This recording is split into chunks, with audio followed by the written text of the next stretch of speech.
سر پھر پوچھا گیا، میں پوچھنا چاہتی ہوں کہ عورت نے اگر نیل پالش لگا رکھی ہو تو کیا اس حالت میں اس کا غسل اور وضو درست ہوگا؟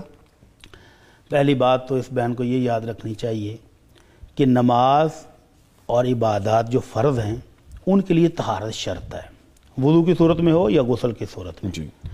اور وضو اور غسل کو مکمل کرنا کتنا ضروری ہے اس کے لیے میں آپ کو نبی کریم صلی اللہ علیہ وسلم کے 2 فرمان سنانے لگا ہوں. جی.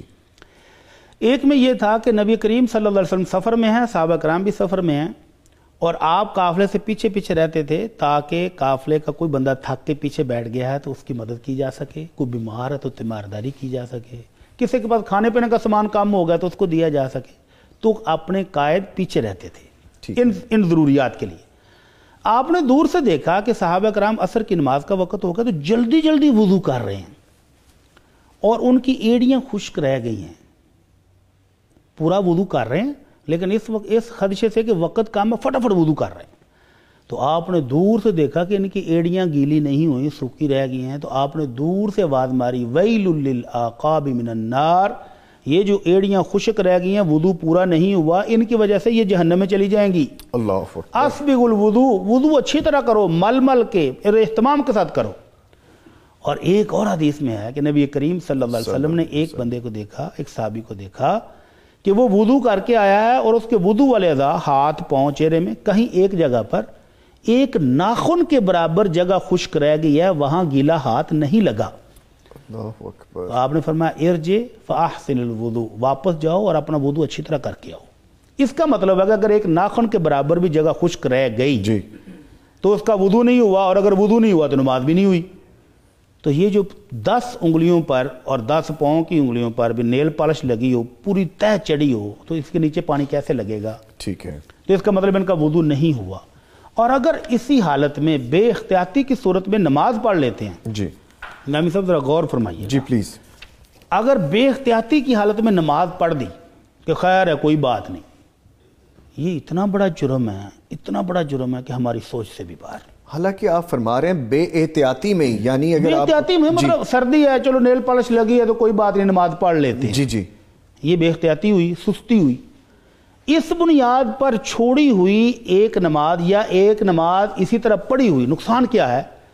اللہ کے نبی صلی اللہ علیہ وسلم فرماتے ہیں کہ ایک بندے کو قبر میں 100 کوڑوں کی سزا ہوگی. اللہ اکبر. اور وہ کوڑے دنیا کے نہیں ہیں، اور مارنے والا کو دنیا کا جلاد نہیں ہے. وہ فرشتے ہیں کہ جو ایک پہاڑ کو مار دیں تو پہاڑ بھی ریت بن جائے، اس کو حکم ہے کہ اس کو 100 کوڑے مارو. تو وہ بندہ بہت روئے گا، وہ چیخے گا کہ اللہ مجھ سے کون سا گناہ ہے جس کی اتنی سخت سزا ہے، مجھے معاف کیا جائے. اس کو مسلسل معافی ملتی رہے گی، ملتی رہے گی، ملتی رہے گی. بالآخر جب ایک کوڑا باقی رہ گیا تو اللہ تعالیٰ حکم دیں گے فرشتے کو کہ اس کو ایک کوڑا تو لگا دو. اللہ المستعان. جب اس کو ایک کوڑا لگایا فَامْتَلَعَ عَلَيْهِ قَبْرُهُ نَارًا، حدیث کے الفاظ ہیں کہ اس کی پوری قبر جہنم کی آگ سے بھر جائے گی ایک کوڑا لگنے کی وجہ سے. اچھا یہ بھی پروسیس ہے، قبر کے اندر ہو رہا ہے. اللہ اکبر. تو جب وہ عذاب کی کیفیت ختم ہوئی تو وہ پھر پوچھے گا کہ اللہ مجھے میرا جرم تو بتایا جائے کہ مجھے یہ اتنی سخت سزا کس جرم کی ملی ہے. تو اس کو بتایا جائے گا کہ تیرے جرم 2 تھے. مررت بمظلوم فلم تنصرہ، ایک مظلوم پر لوگ ظلم ڈھا رہے تھے اور تو گزر گیا تھا آنکھیں نہیں جھکا کے، تو نے اس مظلوم کو چھڑایا نہیں، اس کی مدد نہیں کی.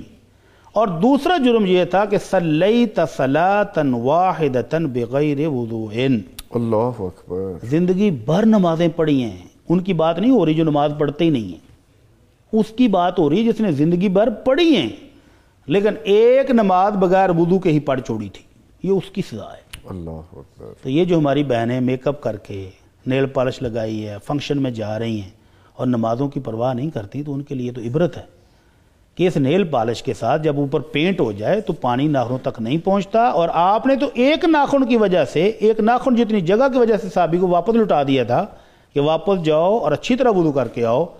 تو جس کے 10 انگلیوں کے اوپر پالش لگی ہو اس کا وضو کیسے ہوگا؟